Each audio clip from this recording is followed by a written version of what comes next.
Hi there, Lindsay here, the Frugal Crafter. Today I'm going to show you how to kind of break into a sketchbook when you don't know what you want to draw and get that first page done, right? That can be really intimidating, thinking about what to put on the first page. And I just made this sketchbook for my summer plein air adventures. So I thought it'd be fun to sketch my supplies. So I had just started to go through my bag and kind of clean it out a bit. And I took a random assortment of supplies and laid it right down on the sketchbook page. I love this technique because you're going to incorporate a little bit of tracing and a lot of drawing, but it's going to take a little bit of the nervousness away. So what I'm going to do is trace around the shapes. Now I took a photo of this before I started, so I would have that to look back on. And this is just going to help me lay everything out. That way I don't have to worry about the drawing too. Just get those kind of like size placements down, and then I can add details and a little extra drawing to that. So if you ever are kind of feeling like I want to have more of a sketchbook practice, but I don't feel confident in my drawing, I don't want to ruin that first page because that's the first thing I'm going to see every time I open the book up, try this technique. It's a lot of fun, and it just kind of gives you a little bit of an outline to go by.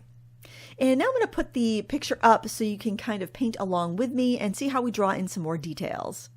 I'm using a straight edge to help me get the pens and dividers between the palette a little bit straight. But when I go in with a pen in a few minutes, it's going to get a little wonky, but I like that. I like that kind of wobbly hand-drawn line, but having a little bit of structure to start with can be very helpful for this. So don't be afraid to use a compass or a straight edge anytime you need to. Your tools should be there to aid you and to make you feel more confident. Here I'm taking a piece of scrap paper and I just made little notches where the pans were divided, and I used that to measure out the pan shape. So, we're doing a little bit of measuring, we're doing a little bit of tracing, and we're going to do a little bit of freehanding. And I feel like taking those little stages are kind of like climbing up a set of stairs. There may be, try to think of getting yourself up into a platform, right? Maybe you're trying to get into the back of a pickup truck, right? And it's up high and you can't quite make that jump from the ground. So what would you do? You go and you get a little step stool and you'd step up on the step stool and you climb up, right? That's what using the ruler is. That's what tracing the contours of our items are. That's that little step stool that's going to get you into the place where you can get up onto that platform where you want to be. And the platform where you want to be is going to be kind of doing some freehand drawing and doing some painting. And so now I've grabbed a waterproof pen. This is a Derwent line maker, and it's a size 8, and I tend to use a thicker fine liner when I'm working on watercolor paper because watercolor paper is rough and it can chew up the fine liners a little bit. And I find that with like a size 8, I can go on the edge. I can use it as an angle. For one, it keeps my hand out of the drawing a little bit more so you can see better. But also if I go on an angle, I can get a thinner line and it doesn't, tear up the pen. So that would be my advice right there. Now, as I'm going around these straight lines that I made, I'm actually drawing on either side of the line to give that a little bit of a dimension between the mixing wells on the palette. And I'm going to do the same thing when I go to draw in the little pans of color. Now, my palette is really messy and well-loved. I actually have 2 of these, and it's great. I keep one upstairs on my fun art desk. I filled 2 because I took 2 to France with me when I went to teach because I didn't know how much I would use up, and I didn't want to run out of anything. And also to have one, I could leave one behind drying when we're going out on an adventure and take the drier one, so I could kind of rotate them. So I have 2 of those going. Those are the portable painter palettes, and they're wonderful because they have these 2 little water cups that you can hook on each side, mix little legs, and you could put the painter over your leg when you're painting, like in a kayak or just sitting outside. Or if you're at the beach, the legs will keep it up off the sand so you don't get sand in your palette. It's just such a wonderful little invention. And then when you put everything away, the cups close around the palette, so everything is stored nice and neatly and compactly. The reason I chose the things that I chose was mostly for aesthetics. There are things that I use, but I've got to be honest, I rarely use that modeler brush, that flat brush there in the corner, because if I'm painting out and about and I'm doing rocks and stuff, I tend to use a crisper Golden Taklon 1-inch flat or angled brush that I use for a lot of different things. That would be great for wetting paper, but it doesn't get a lot of use, but it just works really well for like the size of it and the shape of it in this composition. So, these aren't all the supplies I take with me painting, and they're not even the ones that I use the most, but some things are super handy, like that eraser with the cap there. That has a pencil sharpener in the back, and it's wonderful because I keep a little set of 24 of the Derwent ChromaFlows in my bag, and obviously I'm not using an electric sharpener while I'm out and about. I can use that little sharpener there. And that quill brush is a new addition to my plein air pack out. It came in a set of watercolors. I didn't really like the watercolors very much, but I like that brush. So I saved the brush and I gave away the watercolors. And that is really nice because it holds a lot of water. It's a faux squirrel and it holds tons of water. The flat brush there is a Princeton Neptune. That's also a faux squirrel and holds tons of water. So I find those really great for wetting the background. I thought about putting a few Conte crayons in there. That's something I added to my plein air kit last year and really liked, but it didn't really go with the flow. It actually might have been cool to not use the cap from that eraser and put a couple Conte crayons there, but I don't know if it, in context, would you be able to tell what they were? I don't know if you can really tell what the cap is, but I'm rolling a kneaded eraser over my drawing to pick up any pencil marks so that it's mostly just the pen there. And now I'm wetting all the background area, so anything that's not an object, except for that clear cap, I did wet right over that because I figured any shadow going through that would be fine because it's kind of like a frosty clear type of material. It's just like a frosted plastic. And I'm going to wet the background twice. And this is a tip I have for if you have a hard time keeping your backgrounds wet enough longer to put in a shadow. Wetting it twice makes it so the first coat of water you put in seeps into the paper, and the second coat of paper kind of sits on top of the paper a bit, so you have time to go in and put your shadows and they'll be a little blendy. Now for my shadows, I'm mixing ultramarine blue and burnt sienna because it's going to be nice and soft. I do have a Mars black on my palette, which is a really granulating black, but I didn't want that for these shadows. And I thought it'd be kind of pretty if the brown and blue split apart a little bit. So that's what I'm doing there. And you can see I get a really nice, soft, natural looking shadow as I go in on the wet paper. This is cotton paper. I made this sketchbook using Hahnemühle cotton paper. And it's one of my favorite papers because it holds up really well as far as the conditions that I have my sketchbook in the summer. I generally will fill up one or two handmade sketchbooks during the summer. I end up leaving them in my car, leave them in my bag. They might be left outside, on my deck. So that paper holds up really well. It seems to have a lot of sizing in it, and I really need that for the way that I work and also just the conditions in Maine. It's humid in the summer, and I'm not the best steward of my sketchbook sometimes, but I fill them up pretty quickly in the summer, so it does work out okay. But I do recommend that paper anyway. I don't know how easy it is to find. I got some from a rep for some classes I was doing, and it was the Cezanne line. They don't make the Cezanne line anymore, but they make a line called the Collection, which is supposed to be this pretty much the same thing. I don't know if it's just a rebrand or if they changed anything about it, but I do like their papers. I find they're pretty quality. I don't know if they're as popular as, well, I know they're not as popular as other companies like Canson and Arches and whatnot, but I like them a lot. I find them equivalent to Arches, and I have a bunch of it. So that's what I've been using a lot to make my sketchbooks. Of course, Arches is a good option, although I found recent Arches paper not to have as much sizing as the older papers. So here I'm just kind of filling in. I'm taking color right from the pan, filling in the pans, and then adding to the mixing area. Now, I originally did some really light squiggly lines in the mixing area for the paint. I don't know if I really...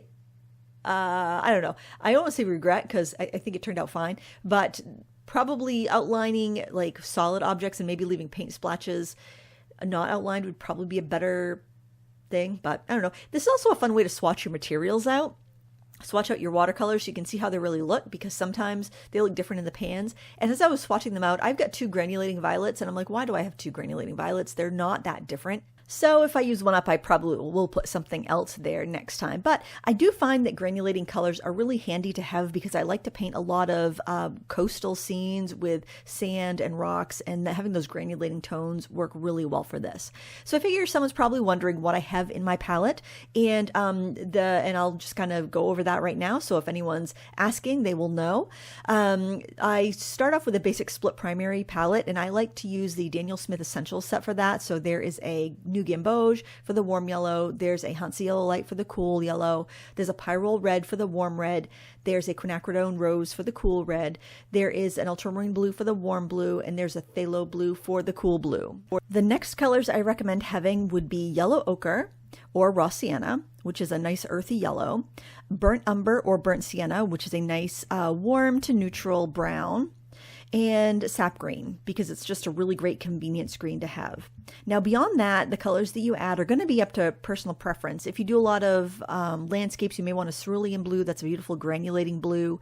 You may want a Mars black, lunar black, carbon black, one of those granulating blacks if you do a lot of scenes with stones. I like to have a cobalt teal because if I'm traveling someplace warm, oftentimes the water and the sky will have kind of that cobalt teal tone to them. It's really tough color to replicate, and also it has a granulating texture.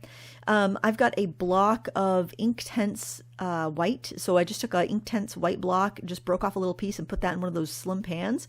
With a portable painter, they came out with these new skinny pans that go in the place where it used to hold the brush, and I think that is great for those colors you don't use very often. Or you can get wider ones, so if you want to have a place to be able to put a like a really wide flat brush in, then you can do that. And if you're doing that, I'd recommend putting like an ultramarine blue or a cerulean blue in that so you can get in there and get those pans. Another color that I have that you may or may not like is dioxazine violet. It's such an intense color that it's good for really chromatic shadows. If you want a really dark shadow, but you want it to be also have some color to it, that's really handy. Like I said, I have those 2 violets in there.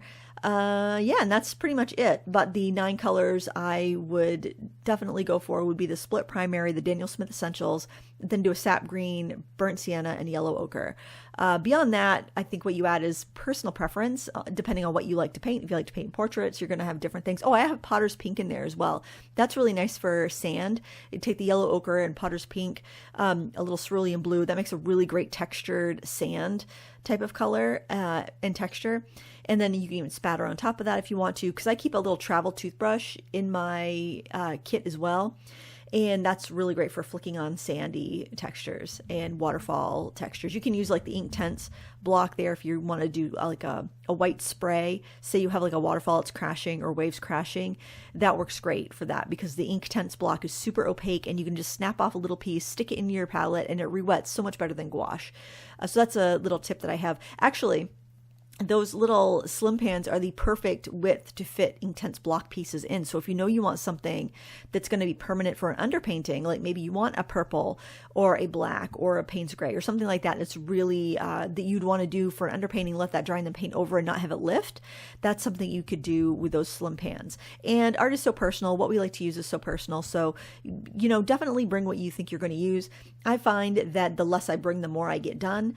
And that's why I was going through my bag, so I'm thinking, what do I have in here that I don't need? But generally, because sometimes things just collect in your bag, like random rolls of tape. You know, I've got a hunk of wax in there for when I do wax resist. I've had there for like, I don't know, probably 15 years in my bag.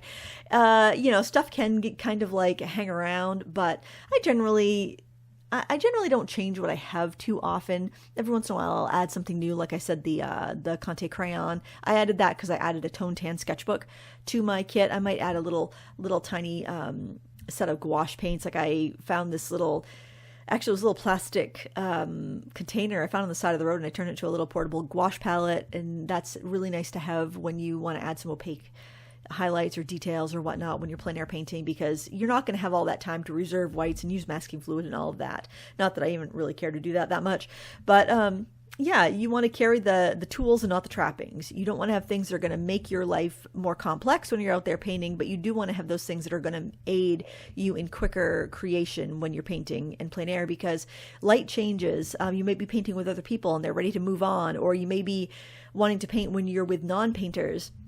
So you've got to be real quick about it. So while they're doing something, you can be doing a quick sketch. Maybe they're bird watching or they're just relaxing outside. You can get a quick sketch done and not hold up a group.